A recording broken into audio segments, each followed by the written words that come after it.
नमस्कार मित्रांनो, श्री स्वामी समर्थ. जय जय स्वामी समर्थ. हे जाणून घ्या, पूजा करताना तुमच्या डोळ्यातून अश्रू येतात. असे काही रहस्य आहेत ज्यातून तुम्हाला कळेल की कोणती अज्ञात दैवी शक्ती आहे ज्याची कृपा तुमच्यावर झाली आहे. आपल्या प्राचीन ग्रंथानुसार सुरुवातीला हे विश्व रिकामे होते. सगळीकडे फक्त अंधार होता. त्यानंतर अचानक एक विशाल शिवलिंग प्रकट झाले जे संपूर्ण विश्वाला ऊर्जेने भरले. काही कालानंतर या विश्वात पदार्थ तयार झाले ज्यात फ्लोटिंग धातू, हवा, अग्नी, पाणी तयार झाले. या कारणामुळे असे मानले जाते की या सर्वांमध्ये भगवान शिव शंकर वास करतात. शिव ही संपूर्ण विश्वाच्या प्रत्येक कणात राहणारी अनंत ऊर्जा आहे. शिव ही सुरुवात आहे आणि शिव हा शेवट आहे. आता जेव्हा तुम्ही पूजा पाठ करायला बसता आणि देवाचे ध्यान करायला बसता तेव्हा तुमच्या आत्म्याचा संबंध देवाशी असतो. देव सर्वव्यापी आहे. त्याला सजीव आणि निर्जीव गोष्टींमध्ये एक तत्व म्हणून पाहिले जाते. म्हणूनच जेव्हा तुमचा विवेक देवाशी जोडला जातो तेव्हा देव तुम्हाला काही निर्देश देतो. हे संकेत अत्यंत सोपी आहेत ज्यावर आपण दुर्लक्ष करतो आणि देवाचे संकेत समजत नाही. सर्वव्यापी देव सर्व सजीवांच्या आत्म्याशी जोडलेला आहे. जेव्हा आपण उपासना करतो आणि ध्यान करतो तेव्हा आपल्या सभोवतालचे वातावरण सकारात्मक ऊर्जेने भरलेले असते आणि म्हणूनच आपल्याला आनंद वाटतो. दुःख आनंदात बदलते. तुम्ही कितीही तणावाखाली असलात तरी तुम्हाला चांगले आणि ताजे वाटू लागते, कारण या सकारात्मक शक्तींचा हा प्रभाव असतो. अभ्यास करताना अनेक वेळा विद्यार्थी माता सरस्वतीचे ध्यान करतात. मग त्यांच्या डोळ्यात अश्रू येतात किंवा अचानक त्यांना झोप येऊ लागते.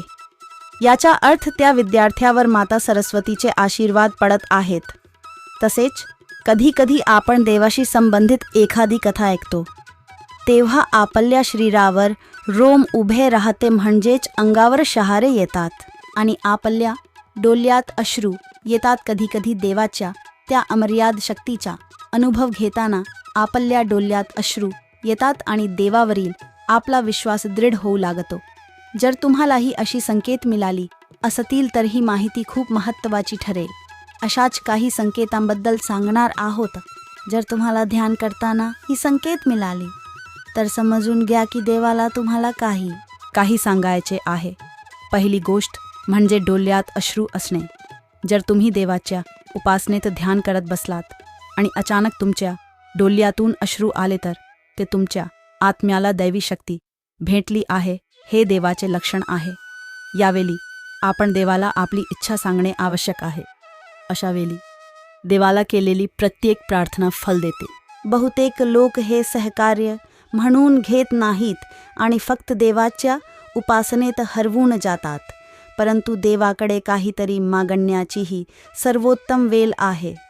जेव्हा तुम्ही पूजा करता आणि तुमच्या डोळ्यात अश्रू येतात तेव्हा तुमच्या जीवनातील अडचणी आणि दुःख दूर करण्यासाठी देवाकडे प्रार्थना करा. तसेच पूजेच्या वेळी डोळ्यातून अश्रू येत असल्यास असे मानले जाते की तुमच्या विवेकाची दुष्टता शुद्ध होत आहे आणि तुमचा विवेक शुद्ध होत आहे. दुसरे म्हणजे प्रज्वलित ज्योतीची वाढ. ही अग्नीच्या 5 घटकांपैकी एक आहे. त्यात भगवान शिवशंकर वास करतात. जर तुम्ही पूजा करत असाल आणि तुमच्यासमोर ठेवलेला दिवा आरती असेल ज्याची ज्योत अचानक वाढली तर हे देवाचे लक्षण आहे की मी तुझ्या उपासनेने आणि खऱ्या भक्तीवर प्रसन्न आहे. अशा वेळी आपण देवाकडे प्रार्थना केली पाहिजे आणि आपल्या इच्छा सांगायच्या. दुसरे म्हणजे जर तुम्ही पाहिले की धूप आणि उदबत्तीचा धूर इष्टदेव मूर्तीच्या दिशेने जात आहे तर याचा अर्थ तुमची उपासना देवाने स्वीकारली आहे. फुलांचे अर्पण. जर तुम्ही पूजा आणि ध्यान करण्यापूर्वी देवाच्या मूर्तीला फुले अर्पण केली असतील आणि जर ध्यान आणि पूजा करताना ते फूल तुमच्या दिशेने पडले असेल हे अत्यंत शुभ मानले जाते. याचा अर्थ असा की तुमची उपासना देवाने स्वीकारली आहे आणि तो तुम्हाला त्याचा योग्य परिणाम लगेच देईल. दरवाजावर गायीचे आगमन. जर एखादी गाय भगवान आरती आणि पूजेच्या वेळी दारात आली तर ती खूप शुभ चिन्ह मानली जाते. दारात आलेल्या गायीची पूजा करा.